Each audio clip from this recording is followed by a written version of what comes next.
Sziasztok, üdvözlök mindenkit! Elkezdődik lassan a 2022-es versenyszezon, és nagyon erős kezdés lesz, hiszen jövő héten már Olaszországba utazunk a Féder klubcsapatok világbajnokságára, úgy ígérkezik, hogy jó kis dévéres pályára.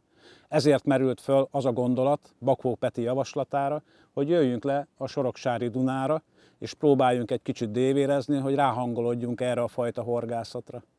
Úgy készültünk, hogy azért lesz hal, nem lesz könnyű a horgászat, igazán le kell finomítani mindent, etetésben, mindenben alkalmazkodni kell a helyi körülményekhez. Ezért én egy viszonylag hidegvizes, finom keveréket állítottam össze erre a horgászatra. Az etetőanyag alapját az EO Special Black nevű hidegvizes, sötét színű, nagyon apró szemű etetőanyag adja. Ennek fele mennyiségét már öntöm is a vödörbe.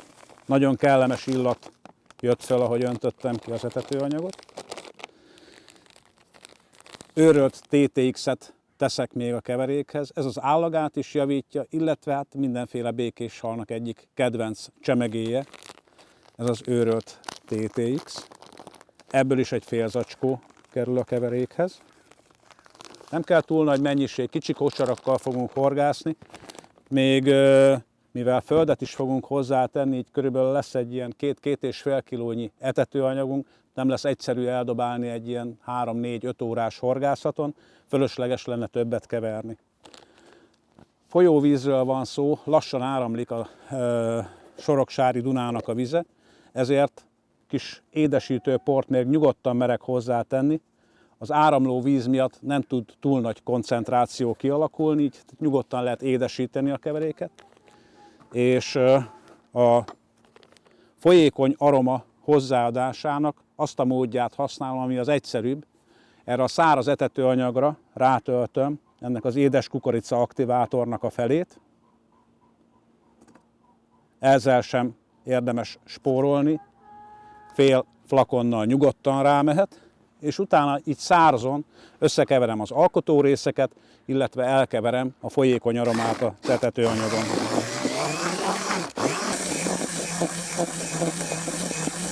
Miután szárazon rákevertem a folyékony aromát is, és jól összekevertem az etetőanyag alkotórészeit, ezután következik a nedvesítés.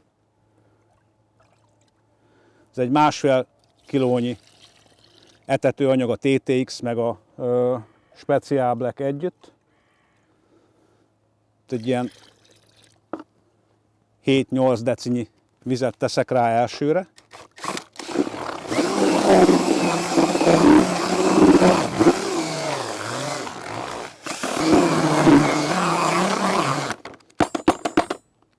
Miután a vizet rákevertem, utána elővesszük a másik edényt, mert folyóvízről van szó, folyamatosan áramlik a víz, ha nem is nagy sebességgel. A vízmélység sem kevés, körülbelül ilyen 2,83 méter körüli vízre lehet itt számítani egy 30 méteres távnál. Ezért egy kis nehezítő anyagként kis heavy limet adunk a keverékhez, hogy a sodrás ne sodorja olyan gyorsan, helybe tudjuk tartani ezzel az etetéssel a halakat. Rostán áttoljuk a földet, hogy a kisebb rögök azok szétbomoljanak, és miután ezzel végeztünk, ezt is hozzáadhatjuk a lenedvesített etetőanyaghoz. Kicsit összeforgatjuk.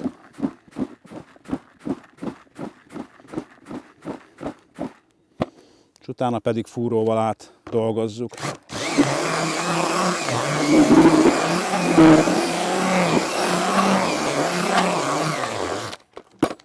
Miután ezzel megvagyunk, utána már csak egy kicsi időt kell várni, hogy a nedvességet a szemcsék teljesen felvegyék, és utána legutolsó mozzanatként az etetőanyag előkészítésekor a törőrostán, majd a dézsába ezt az anyagot átnyomjuk, hogy ne maradjanak benne kisebb rögök. Ha ez kész, akkor hozzákezdhetünk majd a horgászathoz, az alapetetéshez. Sziasztok! Üdvözöllek titeket én is! Ahogy Attila már korábban említette, a mai napon a Kis-Dunán fogunk horgászni, aminek a legfőbb célja az az, hogy felkészüljünk a jövő heti világbajnokságra. A mai napon én 2 etetőanyagot hoztam magammal, a Léket és a Széria Walter Saltit. Én megpróbálom leegyszerűsíteni a mai keverésemet, nem teszek hozzá földet, mivel a víz sajnos nem folyik annyira, mint amennyire kéne, ezért nem célom túlnehezíteni a etetőanyagomat. A Salti amúgy is önmagában egy elég nehéz etetőanyag, míg a Lék egy viszonylag könnyebb keszeges etetőanyag. Ezt a kettőt fogom összekeverni, és ehhez teszek némi édesítőszert, mivel folyóvízről van szó, ez által ráadásul hideg is, és így el tudom képzelni azt, hogy a víz minimálisan viszi ezt a ízt, vagy szagot, vele együtt az édesítőszert is, és így tud gyűjteni némi halat nekünk az etetésre. Most összekeverem ezt a 3 alkatóelemet. Az állagnál törekszem arra, mivel folyóvízről van szó, ami most ugyan nem folyik annyira, de a halak attól függetlenül hasonlóan táplálkoznak, hogy nedves állaggal horgásszak, eléggé ragadóssal, hogy a kosárból viszonylag későn bontson ki, és biztosan a fenéken. Ezáltal viszonylag sok vizet teszek hozzá, körülbelül 1 litert. Most megint összefúrom.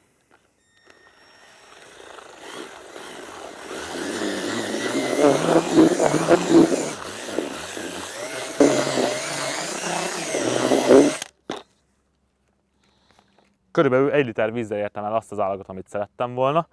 Ez az etetőanyag jól látható, hogy lassan bont a vízben, főleg azért, mert ragadós, és pláne azért, mert még a víz hideg.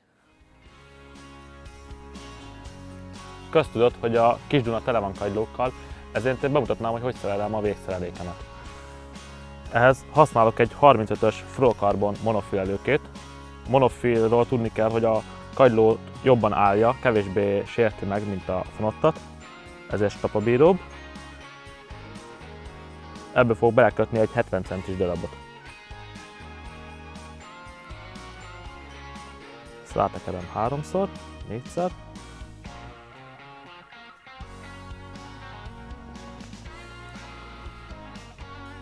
Minél kisebb csomót próbálok csinálni, hogy átcsúszol rajta a kosár, ha szükséges.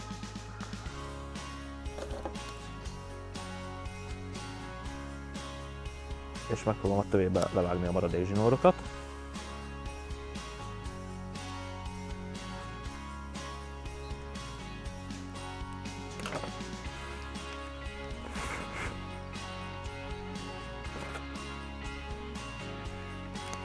És ezen a 60-70 centis monofil zsinóron fog csúszni a kosaram, és erre kötöm rá a forgót meg a horgot.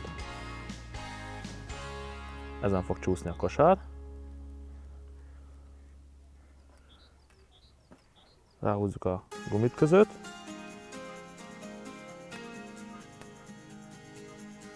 És végül a forgó kapocs az erőgumival.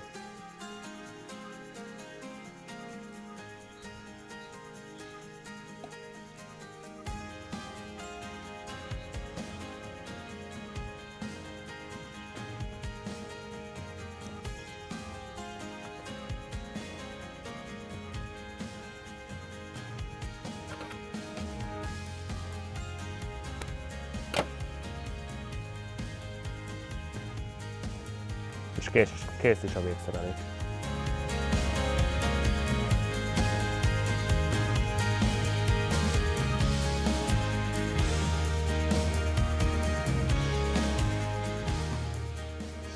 Miután elkészült az etetőanyag, ide lettek készítve az élő csalik, a csonti, a vízbe áztatott pinki, a tűzőszúnyog és az etetőszúnyog a tálcára. Az etetőanyagba egy nagyon kevés etetőszúnyogot kevertem bele, hogy azért, amivel le fogom zárni az élő szúnyogot, abba is legyen egy néhány szem szúnyog. És ezzel a nagyon vékony szúnyogos etetőanyaggal, egy nagyobb kosárral dobok egy 6-8 kosárnyi etetőanyagot arra a helyre, amit távolságba kimértem magamnak, erre a 30 méterre. Gyakorlatilag kicsit a horgászat kezdetén megalapozom azt a helyet, ahol a későbbiekben horgászni fogok. Hát akkor lássuk, kezdjünk hozzá.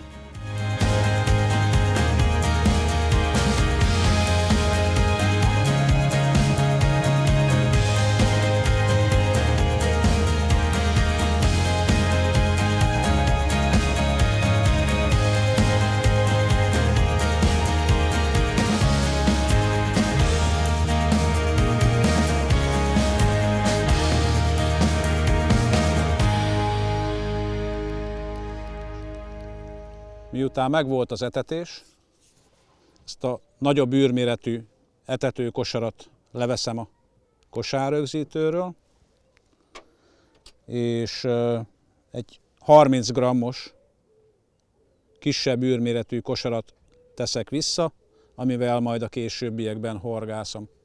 Ezeknek a finom horgászatoknak lényege az, hogy pontosan, precízen dobni. Nagyon fontos a szerelékbe épített pici kis erőgumi, ami rugalmassá teszi a végszereléket, az előkét, és a nagyon finom, nagyon vékony előke. 9-es, 8-as előke méretek azok, amik ilyenkor a dévérezéshez leginkább megfelelnek, horogméretben pedig a 16, 18, 17, ezek a méretek azok, amik úgy általában jók szoktak lenni, de az is előfordul, hogy 20-22-es méretig el kell menni, hogy kapást tudjon kicsikarni az ember. Nézzük, hogyan folytatódik a horgászat.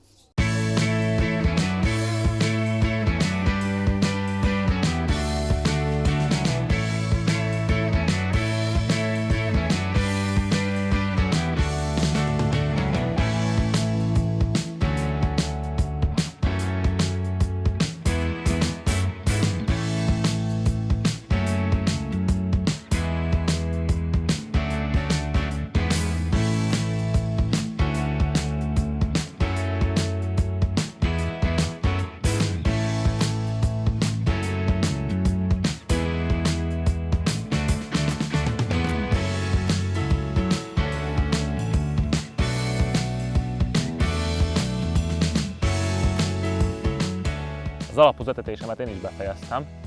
10-et dobtam ezzel a 6 soros szériával tett kosárral.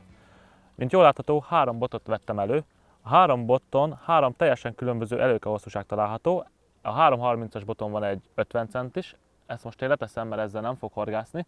Akkor veszem elő, hogyha a halak csak és kizárólag fenéken táplálkoznak.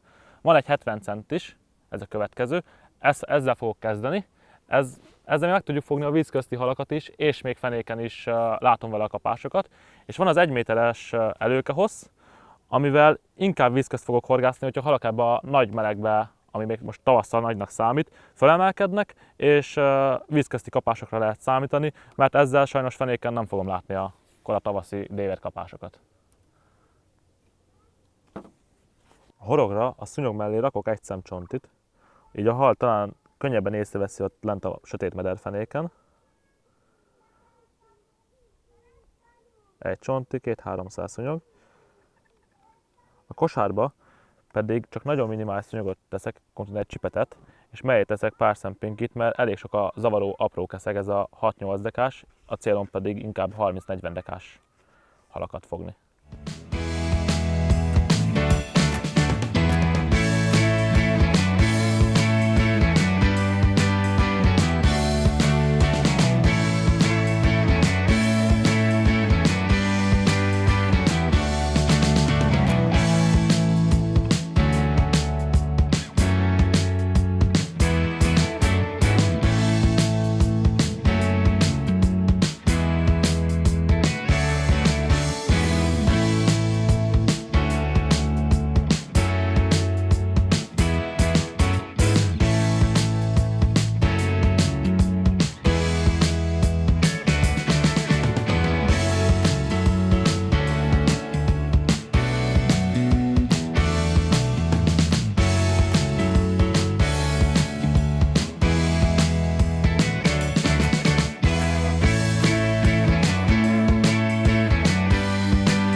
Nagyon szépen beálltak most már az etetésre a dévérek, szinte minden bedobásra van kapás, hol kisebb, hol nagyobb halak. A horgászat finomságához, illetve a kapás érzékeléséhez nagyban hozzájárul, hogy az orsó dobja, az vékony fonogzsinórral van feltöltve, ennek ugyanis semmi nyúlása, és így a legkisebb húzást is gyönyörűen közvetíti a rezgős piccig. Viszont van hátránya is, ezért van szükség például az előke fölött az erőgumira, illetve a finom botra, illetve a lágy beállított orsófékre, mert mivel nincs nyúlása a főzsinórnak, így egy hirtelen rántással, megugrással a hal letéphetni a vékony 0,8-as, 0,9-es előkét. De hát ezekre a dolgokra felkészült az ember, és ennek az eredménye az, hogy sikerül finoman meghorgászni ezt az etetést, és utána szépen leszedegetni róla ezeket a dévéreket.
Délelőttet lehorgáztunk itt a Ráckevei Dunán. Jót dobálgattunk, nagyon jó volt egy kicsit belelendülni ebbe a keszeges horgászatba. Jellegében nagyon nem volt eltérő a kettőnk között az etetőanyagban, nagy különbség nem volt. Csaliba is végigpróbálgattuk csontit, pinkit, szúnyoglárvát, mindent. Hát mindenből a legfinomabb működött igazán jól. Az etetőanyagba is kellett a szúnyoglárva, a horogra is kellett a szúnyoglárva. Azért lehetett ilyen csonti szendvicssel, csonti szúnyog szendvicssel is halat fogni. Jó horgászat volt, nagyon sok darab halat fogtunk, voltak közte szebbek, apróbbak, egy igazi jó kis tréning volt. Jövő héten folytatás Olaszországba.